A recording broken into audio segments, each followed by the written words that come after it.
Tab জালিয়াতি কাণ্ডে উত্তর দিনাজপুরে ধৃত আরও ৩ জন। রানাঘাট, হুগলি পুলিশ এবং চোপড়া থানার যৌথ অভিযানেই এদেরকে পাকড়াও করা হয়েছে। সোনারপুর দাসপাড়া থেকে গ্রেফতার করা হয়েছে ৩ জনকে। ধৃতদের নাম জাহাঙ্গীর আলম, ফারুক আলম আর গুলজার আলী।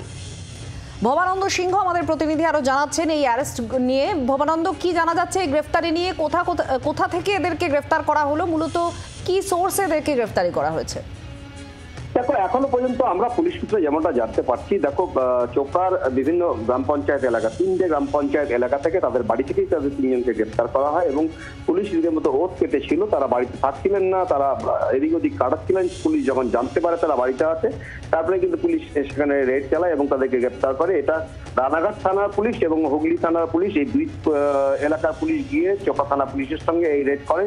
গতকাল রাতে একজনকে গ্রেফতার করা হয় এবং তাকে রানাঘাট থানার পুলিশ সরাসরি নিয়ে চলে যায় এবং বাকি দুজনকে আজকে ট্রানজিট রিমান্ডের জন্য ইসলামপুর মহকুমা আদালতে পাঠিয়েছে পুলিশ।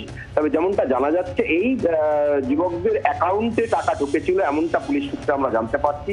তবে এরা এই চক্রের সঙ্গে জড়িত না এই অ্যাকাউন্ট ভাড়া দিয়েছে, সে ব্যাপারে এখনো পরিষ্কার পুলিশের তরফ থেকে কিছু জানানো হয়নি। বাংলার আওয়াজ, বাঙালির আবেগ, জি 24 ঘন্টা।